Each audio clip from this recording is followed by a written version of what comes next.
네, 디베이트에 오신 것을 환영합니다. 자, 오늘은 혁신 신약 개발 기업이죠. 오스코텍에 대해 좀 이야기 나눠보겠습니다. 최근에 그 비소세포 폐암 치료제 후보 물질 레클라자, 레이저티닙이라고도 하죠. 이 물질이 글로벌 임상 3상 시험에서 상당히 긍정적인 결과를 발표하면서 시장에 아주 뜨거운 관심을 받고 있습니다. 네, 맞습니다. 특히 그 글로벌 제약사 얀센의 리브리반트와 함께 투여했을 때요. 현재 표준 치료법으로 쓰이는 타그리소 단독요법보다 더 우월한 효과를 보였다는 점. 그게 핵심이죠. 뭐랄까 생존 기간 연장 가능성을 높였다는 점에서 기대가 큰 건 사실입니다. 네, 바로 그 지점에서 오늘 저희의 논의가 좀 시작될 것 같습니다. 과연 오스코텍이 이 레클라자의 성공을 발판으로 삼아서 지속 가능한 성장 기업으로 확실하게 자리매김할 수 있을 것인가? 아니면 이 신약 개발이라는 험난한 여정의 어떤 본질적인 불확실성, 그리고 과거의 재모적 그림자 같은 것들이 여전히 발목을 잡을 가능성은 없는가? 바로 이 질문을 놓고 한번 심도 있는 분석을 펼쳐보겠습니다. 네, 저는 레크라자의 그 괄목할 만한 성과에도 불구하고 신약 개발 과정에 원래 내재된 그 높은 실패 확률 있지 않습니까? 그리고 오스코텍이 안고 있는 재무나 경영상의 여러 위험 요소들을 좀 고려해 볼 때 아직은 좀 신중한 시각으로 접근해야 한다. 이런 입장입니다. 반면에 저는 레크라자의 성공적인 글로벌 시장 진입 가능성, 그리고 더불어서 꾸준히 진행 중인 그 후속 파이프라인의 잠재력, 이걸 좀 높이 평가하면서요, 오스코텍의 지속적인 성장 가능성에 좀 더 무게를 두고 있습니다. 자, 그럼 각자의 근거를 좀 더 자세히 들어보도록 하죠. 제가 오스코텍의 미래를 긍정적으로 보는 가장 확실한 근거는 뭐니 해도 레크라자입니다. 자체 개발 후에 유한양행을 거쳐서 글로벌 제약 공용이죠. 얀센의 기술이 전된 이 3세대 EGFR 표적 항암제, 이건 이제 단순한 후보 물질이 아니라 글로벌 블록버스터 신약 탄생을 거의 예고하고 있다. 이렇게 봐도 무방할 것 같습니다. 결정적인 계기는 역시 최근 유럽 최대 암학회인 ESMO 2025에서 발표된 그 메리포사 임상 3상 결과였죠. 얀센의 이중항체 리브리반트와 병용 투여했을 때 경쟁 약물이자 현재 표준 치료제인 아스트라제네카의 타그리소 단독요법 대비해서 질병 진행 또는 사망 위험을 무려 30%나 감소시키는 이건 정말 압도적인 효과를 입증했습니다. 이건 단순히 수치 개선 이 정도를 넘어서서요, 전 세계 비소세포 폐암 1차 치료제 시장의 판도를 바꿀 수 있는 게임 체인저가 될 수 있다. 이런 강력한 신호라고 봅니다. 이 성공이 만약 현실화된다면 오스코텍이 수령할 로열티 수익은 2028년경에는 연간 최대 1,500억 원에 달할 수 있다. 이런 전망까지 나오고 있거든요. 이 1,500억 원이라는 돈은 단순한 숫자가 아니죠. 오스코텍이 앞으로 R&D 투자에 대한 외부 자금 의존도를 획기적으로 낮추고 그야말로 자체 동력으로 성장 가도를 달릴 수 있게 하는 일종의 재정적 독립선언과 같은 그런 의미를 갖는다고 봅니다. 물론 뼈 이식제, 이게 매출 비중 한 27.3% 정도 되죠. 그리고 기능성 소재 한 23.2% 정도, 이런 기존 사업도 있긴 합니다만 오스코텍의 본질적인 가치는 역시 신약 개발 역량이 있다고 봐야겠죠. 후속 주자들도 좀 주목할 만합니다. 면역성 혈소판 감소증 ITP 치료제로 개발 중인 세비도플래님, 이게 SYK 저해제인데요. 글로벌 임상 2상을 성공적으로 마쳤고 곧 세계 최대 혈액학회인 미국 혈액학회 ASH에서 그 결과를 발표할 예정입니다. 이건 추가적인 기술 수출, LO에 대한 기대감을 높이는 대목이죠. 또 아시겠지만 난치성 질환인 알츠하이머 치료제 에델 Y01 역시 미국 FDA의 임상시험 계획 IND 승인을 신청하면서 도전장을 내밀었습니다. 재무 건전성도 상당히 눈에 띕니다. 부채 비율은 29.03%로 업계 평균 이게 한 77.86% 정도 되는데 이거의 절반에도 미치지 않고요. 자본 비중은 77.25%로 매우 탄탄합니다. 이건 레크라자 기술 수출 계약금하고 마일스톤이 들어오면서 가능했던 거고 앞으로 R&D 투자를 지속할 체력이 충분하다는 걸 보여주는 거죠. 마지막으로 얀센과의 이 성공적인 협력, 이거 자체가 오스코텍이 글로벌 파트너와 함께 성장하는 능력을 이미 입증했다. 이 점을 좀 강조하고 싶습니다. 저는 그 밝은 전망 이면에 좀 드리워진 그림자들, 이걸 좀 더 주목해야 한다 이렇게 생각합니다. 말씀하신 랭라자의 성공 스토리. 분명히 인상적입니다. 정말 대단하죠. 하지만 신약 개발이라는 거 본질적으로 고위험 고수익 사업이라는 점을 절대 잊어서는 안 됩니다. 랭라자 하나가 성공했다고 해서 그 후속 파이프라인이라는 세비도 플래닛이나 ADL Y01까지 자동으로 성공할 거다. 이런 보장은 어디에도 없거든요. 아시겠지만 임상 단계가 진행될수록 실패 확률은 기하급수적으로 높아지는 게 현실입니다. 특히 알츠하이머 치료제 분야는 이건 지난 수십 년간 글로벌 제약사들이 정말 막대한 자금을 쏟아붓고도 번번이 쉘패의 쓴잔을 마셨던 소위 개발의 무덤이라고 불리는 그런 영역이지 않습니까? 랭라자의 성공이 자칫하면 다시 재현하기 어려운 원히트 원더, 이걸로 끝날 가능성도 좀 냉정하게 고려해야 한다고 봅니다. 현재 오스코텍의 기업가치 평가, 그러니까 밸류에이션도 상당히 부담스러운 수준입니다. 주가 순자산 비율 PBR이라고 하죠. 이게 13.33배, 주가 수익 비율 PER은 무려 374.92배에 달합니다. 여기서 PER, 그 Price Earning Ratio, 이게 주가를 주당 순이익으로 나눈 값인데 현재 오스코텍이 순이익 적자 상태라는 걸 감안하면 이 수치는 미래에 정말 엄청난 이익 성장을 미리 다 반영하고 있다, 이런 뜻이거든요. PBR, Price to Book Value Ratio 역시 주가를 주당 순자산 가치로 나눈 건데 1배가 넘으면 장부상 가치보다 시장에서 높게 평가받는다는 의미인데 13배가 넘는다는 건 이건 회사의 가치가 공장이나 설비 같은 유형 자산보다는 랭라자를 포함한 파이프라인이라는 그 무형 자산의 미래 가치에 거의 전적으로 의존하고 있다. 이걸 보여주는 거죠. 재무적인 불확실성도 간과할 수가 없습니다. 최근 랭라자 관련 마일스톤 수입으로 매출액은 크게 늘었지만 동시에 연구개발, R&D 비용도 급증하면서 영업이익은 여전히 마이너스 277억 9,100만 원이라는 큰 폭의 적자를 기록했습니다. 이건 오스코텍의 수익 구조가 아직은 기술료 수입이라는 좀 일회성이거나 비정기적인 이벤트에 크게 의존하고 있고 안정적인 자체 현금 창출 능력은 아직 좀 부족하다. 이걸 의미하는 겁니다. 신약 개발을 계속하려면 앞으로도 매년 수백억 원대의 막대한 R&D 자금이 필요할 텐데 이 자금을 그럼 어떻게 계속 조달할 거냐, 이 문제는 여전히 남아있는 거죠. 과거 오스코텍이 수차례 대규모 유상증자를 단행하면서 기존 주주들의 지분 가치를 좀 희석시켰던 그런 전례가 있지 않습니까? 또 몇 년 전에 자회사 제노스코의 코스닥 상장, IPO 추진 과정에서 그때 CEO가 IPO가 무산되면 연구센터 문 닫을 수도 있다, 이런 식의 발언으로 투자자들의 거센 반발을 사고 경영진 신뢰도에 큰 흠집을 냈던 사건도 있었고요. 이런 과거 이력들은 향후 자금 조달 과정에서의 불확실성하고 경영 리스크를 좀 떠올리게 합니다. 마지막으로 바이오 주식 특유의 높은 변동성입니다. 최근 11월 4일에 주가가 12.93%나 급등했는데 이건 랭라자 임상 결과 발표라는 호재에 따른 좀 단기적인 과열 현상일 수도 있다는 거죠. 앞으로 규제 당국의 결정이라든지 예상치 못한 경쟁 약물의 등장 혹은 단순히 시장 투자 심리의 변화 같은 외부 요인에 따라서 주가가 크게 요동칠 가능성이 항상 존재합니다. 네, 지적하신 그 위험 요인들, 특히 신약 개발의 불확실성하고 과거 재무 활동에 대한 우려는 타당한 측면이 분명히 있습니다. 하지만 저는 랭라자 로열티 수익의 파급 효과를 조금 더 크게 봐야 한다, 이렇게 생각합니다. MA-라이포사의 임상 결과는 단순히 데이터가 좋다, 이 수준을 좀 넘어섰다고 봐요. 전 세계 폐암 치료 가이드라인을 바꾸고 랭라자 플러스 리브리반트, 병역요법을 1차 표준 치료법으로 등극시킬 만한 그런 잠재력을 명확히 보여준 겁니다.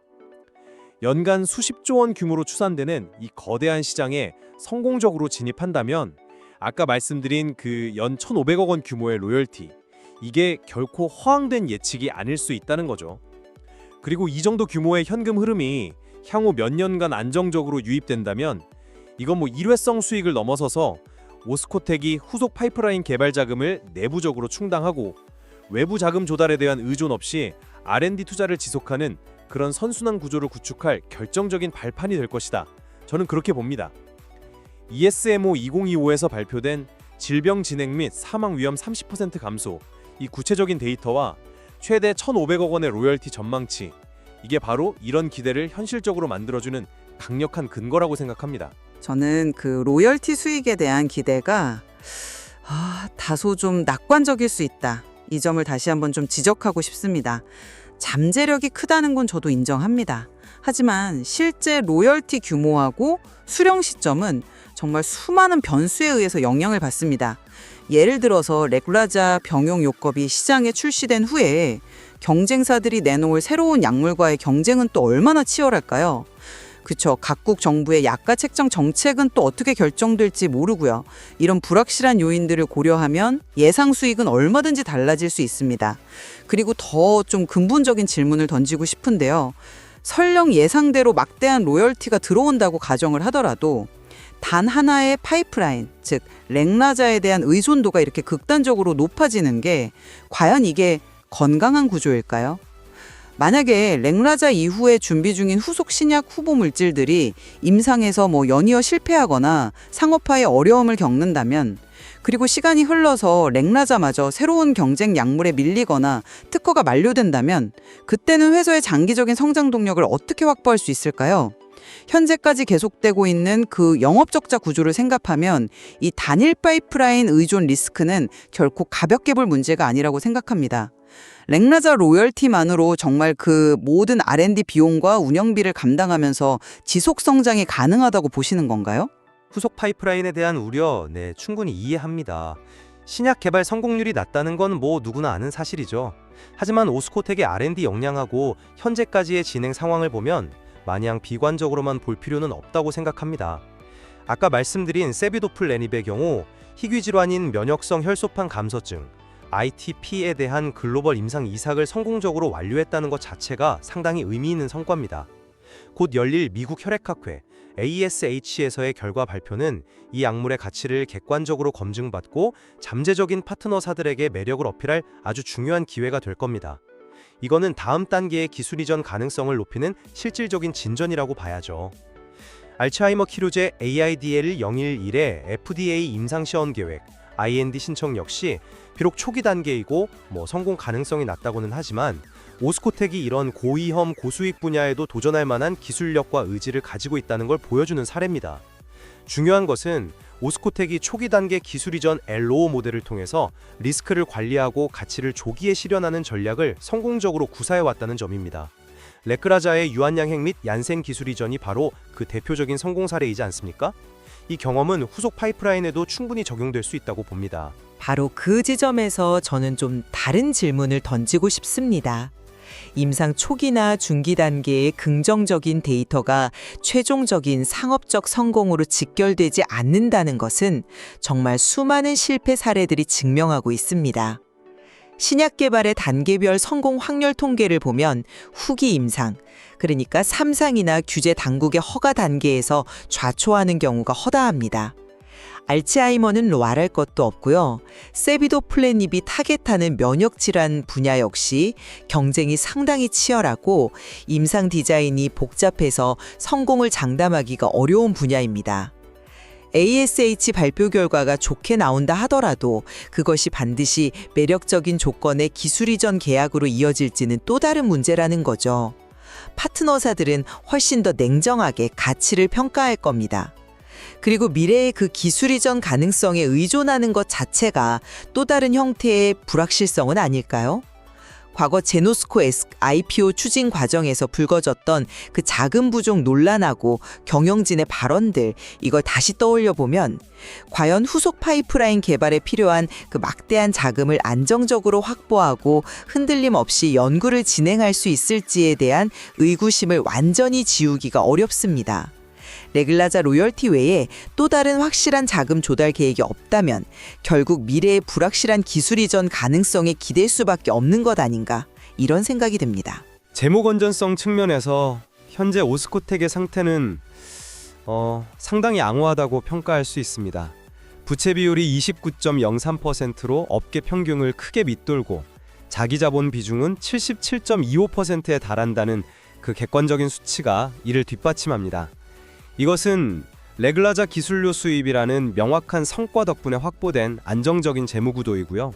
이를 바탕으로 향후 R&D 활동을 지속할 수 있는 든든한 체력을 갖췄다. 이렇게 해석하는 것이 합리적이라고 생각합니다. 그 우수한 재무지표가 과연 지속 가능한 현금 흐름 창출 능력을 담보하는지에 좀 냉정하게 따져봐야 합니다.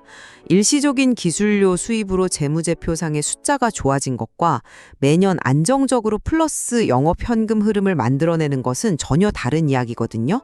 아까도 지적했지만 우스코텍은 최근 큰 폭의 매출 증가에도 불구하고 여전히 연간 277억 원이 넘는 영업 손실을 기록했습니다. 신약 개발에는 앞으로도 매년 수백억 원, 어쩌면 그 이상의 R&D 비용이 계속 투입되어야 합니다. 그렇다면 질문은 이거죠. 현재 그 우수한 재무 지표가 과연 미래의 막대한 R&D 비용을 감당할 만큼 지속 가능한 것일까요? 오직 레글라자 로열티 수입만 믿고 가기에 충분하다고 보십니까? 만약 로열티 수입이 예상보다 적거나 아니면 후속 파이프라인 개발에 예상보다 더 많은 비용이 든다면 결국 또다시 대규모 자금 조달에 나서야 할 가능성은 없다고 단언하실 수 있습니까? 과거 주주가치 희석 논란을 빚었던 유상증자나 경영 신뢰도에 상처를 냈던 그 IPO 추진 해프닝을 반복하지 않을 것이라고 확신할 수 있을까요?